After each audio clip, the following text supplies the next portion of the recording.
What's up, y'all? It's TB from SMB, and S stands for sad, B stands for bull trading. I am a sad bull today. What a disgustingly terrible day today was. Oh my gosh, it was bad. There's a lot to get over today, so I'm just gonna hop right into it. But SPY, we came down a lot. We came down about 4 points today on SPX. Um, it was bad. Nasdaq down like 4.5. Everything was down. So I'm just gonna hop right into it. What did I do today? So first things first, I sold our little AMD put that I scooped up on Friday, which thank God I did because I had no hedges elsewhere. Even though that wasn't a big enough hedge to keep the account green on the day, we were down. Another terrible day. Um, but I sold that for a $134 gain off of that, so that was a nice win. I could feel good about. Spy, I know you're gonna say, what the hell are you doing buying spy calls on a day like today? But I'll give you my reasoning. So, spy, we open and just destroy that level, straight down that level. I clearly should have just bought a put as soon as we break that level. I didn't. It was just so so early in the day. You never know when momentum can swing, but on days like today, it's just like you wake up and the market just picks a direction. You gap down 2%. I mean, look at this gap. We gap down from 3,900 to 3839, bro. Oh no, it was like below this level. It was 3815. Ah, just terrible, man. Oh my god, it's such a terrible gap. Um, so we gap down, we come down here, and we find some support here at 3750 around the dot. And we're coming up, and me being me, I was just way too late to the party. I should have just done what you're supposed to do. Draw your little trend line. I could have grabbed a call right there, a stop loss, and would have made some nice money off of that. But nah, I was late, way late on this. Where did I grab this at? 8. Man, I held this one for a... No, wait. That's the Apple one. I held this one from 9:36 to 9:54. So, God, I was so late. Um, I grabbed it right here, thinking we would come up and at least test this level, maybe break it. I'm always getting bullish on these red days. I'm always waiting for the flip around because that's how it used to be. It used to be if you get a massive red gap down and you find some support and some actual buying, then maybe you keep going. I see the EMA crossover there. I see the RSI isn't too high. My problem is I just did not wait for the test of this level, and we didn't even get up to that level. I mean, we touched it, not even, and then just immediate red candle down. And me being me, I held it way too long. I held it like 3 red candles down. I waited for the EMAs to break. So that was a bad one. And then the worst part is I missed this beautiful setup. So my new strategy I'm trying to get into is you zoom out. What are you in? A downtrend, obvious downtrend. So you wait for the pullbacks up, and then you short it back down. And this was just easy. Like, you draw your line, you grab a put, stop loss there, and it's money. You just keep sailing all day. So that was the worst part of it. The loss sucked, but just missing on that put opportunity, I mean, holy smokes. I would have caught a huge move on SPY for the rest of the day. So that blows. That sucks. Can't sugarcoat that one. That was a $39 loss on that. So then next we have this is that shit I'm talking about right here. I mean, come on, look at Coinbase. Really? I mean, you're thinking, hey, I missed the short on Bitcoin because it dumped overnight on Sunday. So Coinbase starts filling its gap, though. It opens with some strength. I mean, there were buyers down here, or definitely more so just short sellers covering. I think it broke a new low. No, it hasn't actually. It's almost going to. But I mean, they're covering. Like they reshorted up here at 70. You're down here at 46. They're covering. Maybe there's some buyers, but we get a nice push. And look at this, just perfect. I mean, it's.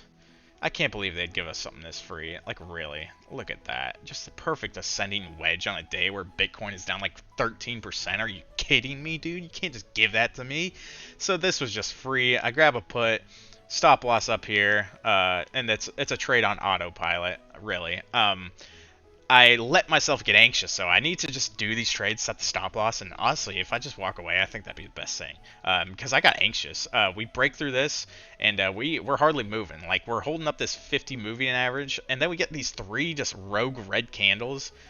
and I'm just like, what the hell is this about?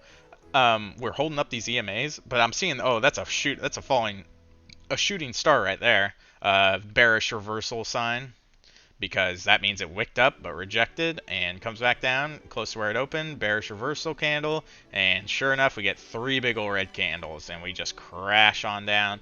And that was free. That was an immaculate trade. I'm super psyched I found that, because I was just like looking around like, what are any of these Bitcoin stocks going up? And sure enough, Coinbase, I mean, recovered a lot of its gap. I was surprised. It filled about half its gap damn near. So that was awesome.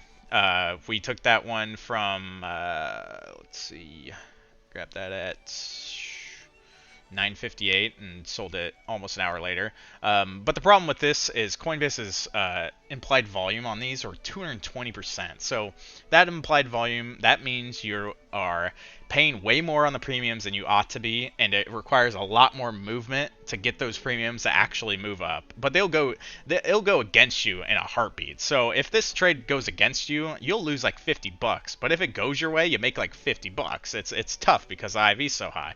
This is just such a good setup. Usually I don't touch those kind of high IV trades, but this is just too easy. So I grab it right here at like $53, and it ends up coming down. I mean, it came all the way down here to like 51, so that's like a 4% move, right? 3.5, and I mean, it was a nice gain. I made a nice little chunk. It was like how much is that? Like a 15% gain. I mean, I made $46 off of it. So that was nice. I could have made more if I held longer, but it was just moving so slow, and it was really looking like the market was going to try to rally, and I just did not want to hold a high IV put. That was only 4 days out too, so very short expiration, because I was so confident it would be a quick move. So that was absolutely money, and I was super thrilled with that. I wish when it's at, I really need to get to the point where if I see moves that are this free, I load up on them, because this was just too easy, like really. Yeah, so that was cool. I made back that loss I made on that SPY call, but then me being me, I gotta find another way to fuck up. And I go to SPY, and somehow I lost money on SPY calls, puts on a day like today, of course. So let's look at SPX actually. I like SPX's chart a little bit more now. Buck, you're a little loud. So where do I grab this? 1114 to 1137. So this is what I'm looking at. I'm worried I missed my chance to grab a put, and I'm just trying to hedge kind of at this point. So draw a line right there, and we get a break of this, and then immediate green engulfing candle, and then we get these ugly candles, this big red one, so I'm thinking, hey, we're going down, then immediate huge green candle, and then it was disgustingly choppy, and they were very short contracts, so I was like, oh god, if we're going to recover, I'm not sitting on put. I sold it, took a $22 loss. Of course, I sold it like right there at the top of that. If I wish I just would have scaled in and grabbed another one. And geez, but this is a classic example of, if I'm going to use this strategy with these dynamic trend lines, I need to respect it and actually put the stop where I'm supposed to. If I would have threw my stop loss up there, it would have been no problem. We would have made a lot more money, but I let the anxiety take me over, and that's what happens when I trade these like mega short, like 2-day till expiration contracts. I just should stay away, or just respect the strategy, because I mean, this would have been zero anxiety if I just would have set my stop up there. But yeah, that one sucked. That was a $22 loss. So let's do the little math. So on the day we were green 119 and a half. Thankfully from that AMD put, basically. So I want to talk about right here where SPX is. So I did grab a cheeky little Apple call, because if you look at this, oh, look at that trend line. How's about that? It looks like we're at support. And what do you do at support? You don't go short. You go short at resistance. That's what you do. When you're close to resistance, even though we didn't even get to, I mean, I guess you could argue this is resistance, because that was just a wick. You short when you're climbing, and you go long when you're falling. at least for the very short term. And we're right here at support. We're oversold on the daily. We're very oversold on the 4 hour. We've been oversold for like 3 goddamn days, 2 days now on the hourly. Like, this is just ridiculous. Like, what the? Are you kidding me? This is stupid. On the hourly, we're that oversold. It's just ridiculous. So we get a nice hourly little wick down, and we bounce off that level. So I didn't want to touch SPY calls because they're too damn expensive. So I'm like, SPY's not going up if Apple's not going up. And Apple, unfortunately, did break its support. So this is high risk, high reward, though. I mean, not high risk. I mean, it's just not a super promising setup, but everything's just so oversold. And yeah, I'm pretty confident we'll get a bounce somewhere. Because, I mean, SPX is just right there. If we broke that support, that would suck. But I cannot imagine another day. If we get another day like today, tomorrow, then I know nothing about. I mean, it's been days and days of just shocking things happening. So I guess it's possible. Anything's possible. I don't know what's possible anymore. This is another day where something happened where I'm just like, how is this possible? How is it possible that SPY goes and gaps down 2 days in a row, and the gaps are huge, and won't even get close to filling either of them? Like, not even fucking. There was no chance of filling either of these gaps. Just terrible. So who knows? Maybe a third day. So that's why I grabbed that Apple call. And so now that we're in a pullback, now that we're in a market-wide pullback, oil has been pulling back hard. Like ExxonMobil, geez, they crashed it. Everything's pulling back. So when everything pulls back, you ask yourself, what do you buy in a pullback? You want to buy something in an uptrend. What is in an uptrend right now? Only oil stocks. And the demand for oil is not going anywhere anytime soon, at least for the short term, like this rest of the year. And the supply is going down, down, down. Demand going up, up, up. What's that mean? It gets you this kind of stuff like Antero.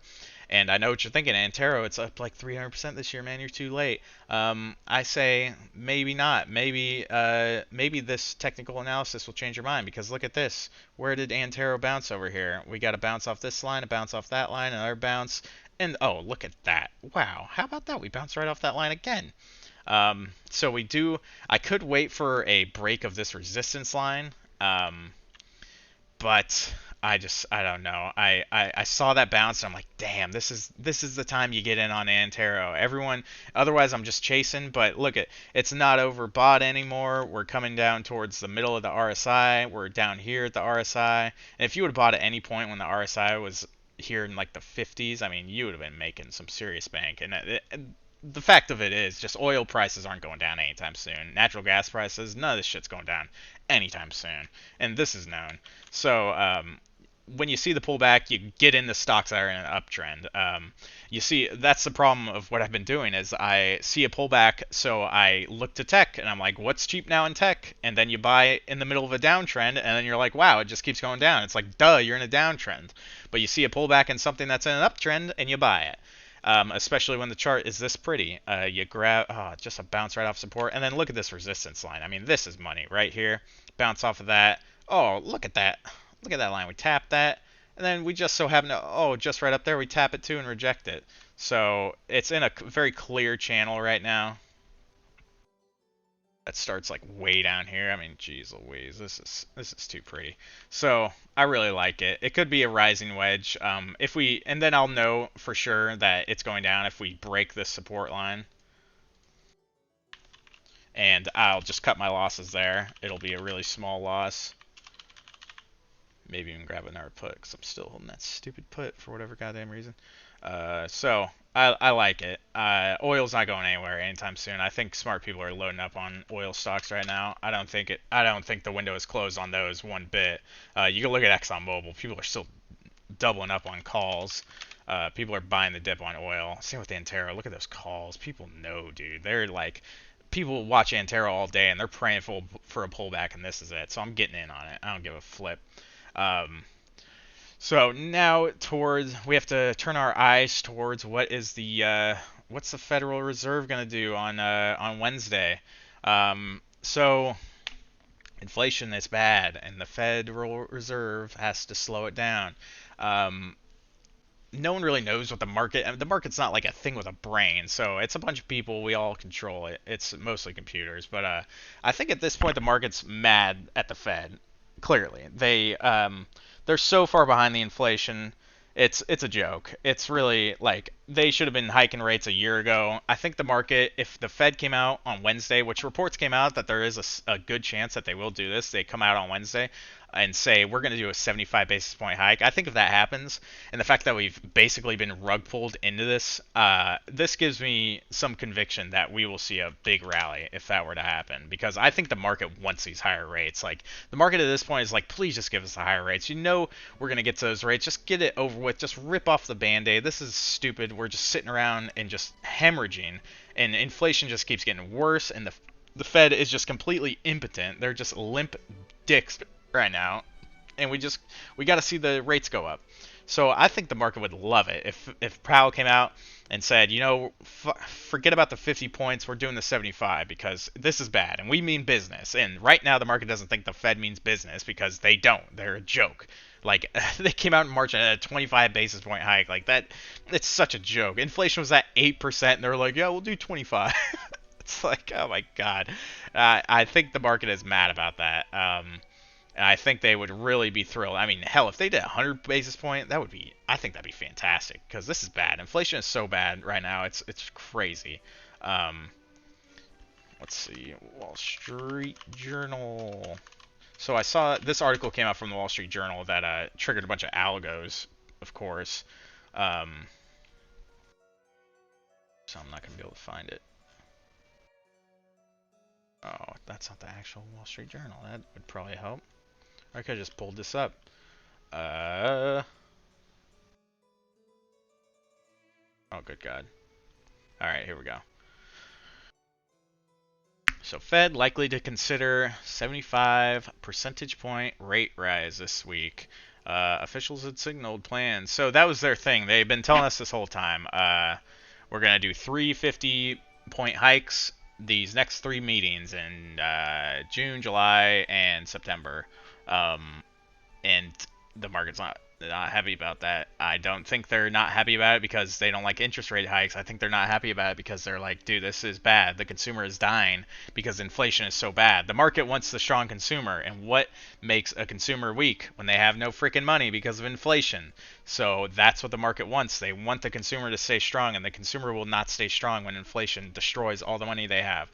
So I believe that if we saw Powell come out and be like, yeah, screw that plan, we hear you guys. This is bad. And I think they were banking on the fact that inflation might have come down a little bit this month. So that's why that CPI data has really shook the entire market because everyone was under the assumption, yeah, we're going to see inflation, it will have peaked. And then we could say, hey, it's slowing down. But no, it's accelerating. And that has to factor into what the Fed talks about because they have no idea what they're doing. And they, at this point, I mean, what are they gonna rug pull the market? What are they gonna make a move like this? Like, there's nothing they can do to stop this. The market will do this if it wants. Like, this has been the worst 3-day stretch. I think maybe 400.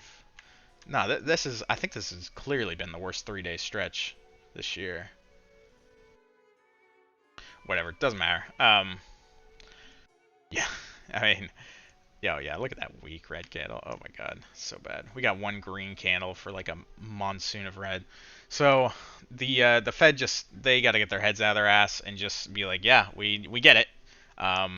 It sucks for all these companies that make no money. They're gonna go under. But what's worse, strangling the American consumer or forcing early bankruptcies on companies that were already on their way out? MicroStrategy, by the way. Oh god, it's so hard to look at. Oh my gosh, that gap, 200 down to 150, just a quarter of its net worth gone overnight. Um, so that's where we're at. That's why I'm short-term bullish. When haven't I been short-term bullish? I missed my chance to short everything. Um, what is this? MicroStrategy turned 2 years ago to hedge against inflation. Shares of the business intelligence. Yeah, no kidding. Somebody said it would face a margin call if the price of Bitcoin drops to 21,000. Yeah, so not looking good for MicroStrategy, but that's where we're at overall. Just terrible, terrible day. I like the opening of our position in Antero. I believe I mean, there's a lot of upside. This thing, like you would think after this kind of growth, that's ridiculous, but oil stocks are where tech stocks were back in 2020/2021, where you would think, ah, shit, I'm late to the party if you bought. I mean, oh god, it makes me sad to look at how the market used to be. I mean, Jesus, you would see AMD here at 96 and be like, oh shoot, I'm late to the party, and then it shoots up to 150. Like, this is the market we're in, and oil stocks are the hottest name out there. The supply of oil is not increasing. They just keep jacking up the prices. They're not drilling anymore. Their margins just keep getting better and better and better the more oil goes up, and that's not changing anytime soon. There's literally no end in sight until the entire economy fails. But yeah, that's where we're at. So grab that oil stocks. I'm gonna enjoy that while it lasts. We're still in that bubble. I'm ready to short the hell out of it when it bursts, but as for now, there are no signs of oil going down. It has only been crashing because the stocks have only been crashing because of the overall market decline. So, like where we're at, um, and yeah, that's about that. I'm gonna look at Nvidia. Nvidia is just so sad. So. Nvidia is coming back down to absolute rock bottom support at 155.67. After it broke out of this support right there, that was a great chance to short it. I did not because I'm holding it. I did trim our position slightly. Um, I see no reason to just hold a shit ton of a tech stock right now. There's just like literally no reason. There's no end in sight to the sell-off. I just don't. I don't. There's no reason for it. I think Nvidia is gonna get to like, I mean, shit. See Nvidia down here at like 120. Like, there's no reason why it won't go that low. So I don't see any reason to be holding it at like a 180 average. I'm gonna hold a little bit. I don't even know why I'm doing that, honestly. It feels good when we get the bull rallies, but I never sell to take profit. I'm just holding it, so it goes up like $2,000 in a week, and then it comes down 3,000 over the next week. So it's like you can tell no one's made money off Nvidia. You know, if you bought the absolute bottom right there and sold up there, you made money on Nvidia. But going long, no one's making any fucking money on Nvidia. So I don't see why I'm one of those people either. So I trimmed, and that's how it is. I'm not gonna buy any more anytime soon. If I see like 140, I might buy more there. I mean, maybe 130 even down here. We test that weekly, 200 EMA. Who knows? But yeah, these. I mean, things are bad. Things are so bad. People are they're just jumping. It's like a freaking boat on fire, and they're just jumping into the ocean. And the ocean right now is oil stocks. It's not a very good analogy, but you know what I mean. It's the house is burning down, and everyone is running, and it's just a nightmare in tech stocks. So.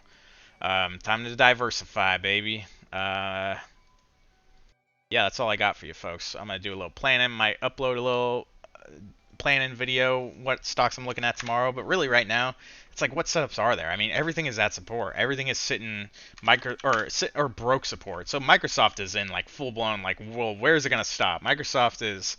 I mean, look at this weekly Head and Shoulders too. By the way, that's just too easy.